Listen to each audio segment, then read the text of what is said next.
Le 31 mai, immédiatement après la Sainte Communion. Jésus dit : Sais-tu pourquoi tu te laisses troubler par un rien que tu ne voudrais pas commettre ? Parce que je suis en toi. Là où je suis ne peut subsister rien qui puisse avoir le moindre lien avec l'impureté. Telle est la sensibilité d'une âme qui s'est donnée à moi que la toile de mal la plus ténue lui semble pesante, insupportable, plus répugnante qu'une mer de fange à quiconque n'est pas avec moi. Mais non par le mérite de l'âme, uniquement parce que je suis là. Le mérite de l'âme, si mérite il y a, est seulement celui de sa bonne volonté de me garder et de se garder en moi. Souviens-t'en et ne te glorifie pas de ce qui n'est pas de toi mais de moi. Humilité toujours si je dois agir.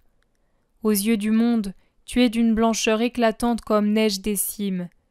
Mais à mes yeux, tu es encore grise à cause de la poussière qui te recouvre.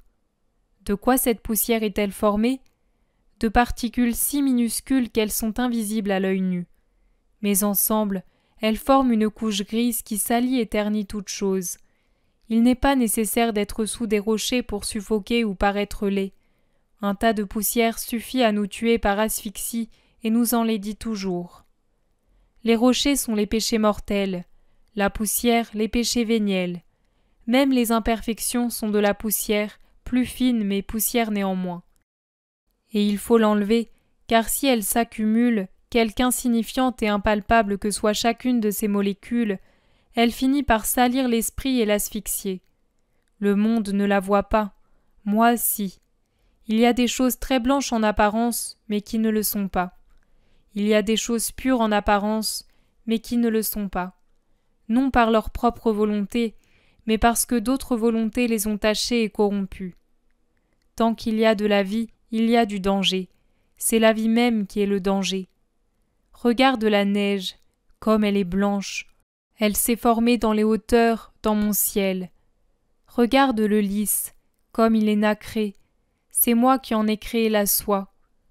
Mais si tu regardes la neige ou le lys sous un microscope, tu verras combien de germes impurs se sont mêlés aux plus éclatants flocons de neige pendant sa chute à travers l'espace, avant qu'il ne se pose sur terre.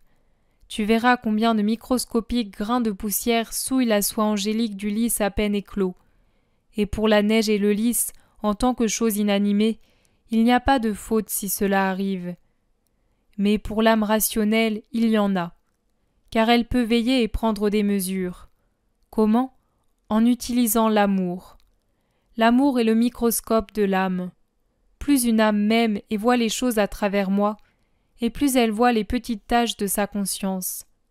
Celle-ci ne m'éloigne pas de vous, car je sais comment vous êtes fait. Cependant, elle ne m'éloigne pas si l'âme les subit comme chose inévitable, mais qu'elle ne les provoque pas, et que, bien au contraire, elle tente immédiatement de s'en purifier. Souviens-toi de cela, toujours. Je demeure. En fait, tu dois essayer de me recevoir le plus souvent possible, de façon sacramentelle aussi. Il n'y a que mon sang qui lave le gris de ton âme et la rende digne du roi, de moi. Tu as vu ce qui est arrivé quand je ne t'étais pas apporté. Seule ma puissance en opérant un miracle continu a pu te faire avancer quand même, maintenir la vie de l'esprit sous la poussière qui s'accumulait et qui n'était pas lavée par mon sang. Mais il ne faut pas prétendre et oser trop. Je t'ai sauvé à mes propres fins qui n'ont pas à être jugées ni même scrutées. Maintenant tout rentre dans l'ordre, car le miracle est l'exception.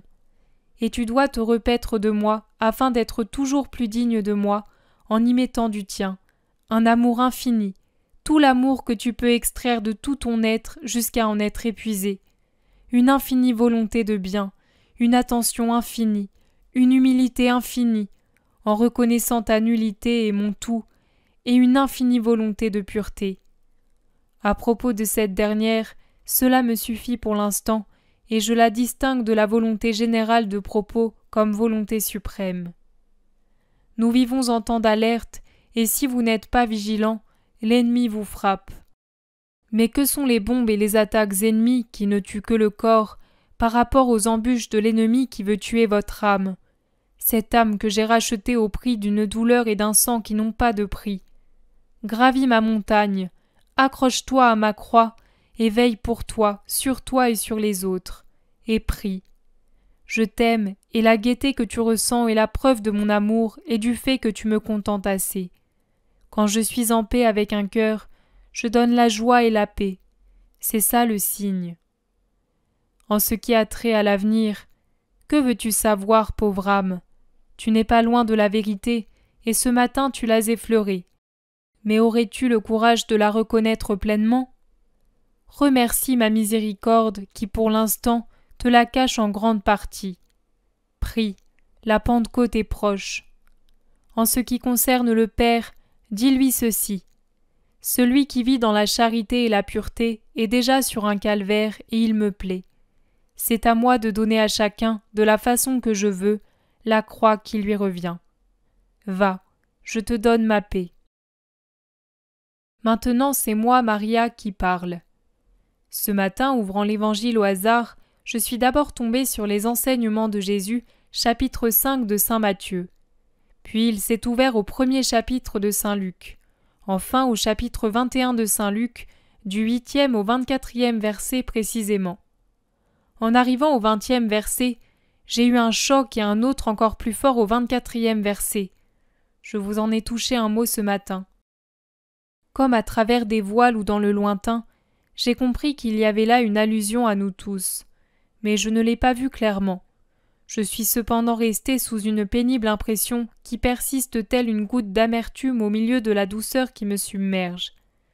Je vous prie de garder pour vous tout ce que je vous dis et écris. Croyez qu'il m'en coûte beaucoup d'avoir à dire et à faire connaître certaines choses. Il me semble impossible qu'elles m'arrivent, et dire que c'est une volonté si impérieuse qu'elle n'a de cesse qu'on ne l'écoute. Ce matin, j'ai dû m'arrêter au milieu de mon action de grâce après la communion, parce que je ne comprenais plus rien, tant les autres paroles résonnaient fort en moi, exigeant que je les écrive. Ce n'est qu'après que j'ai pu enfin prier, mais pas avant d'avoir interrompu mon action de grâce.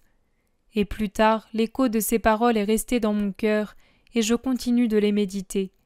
Je n'aurais pu rien ajouter de moi si ce n'est cette clarification.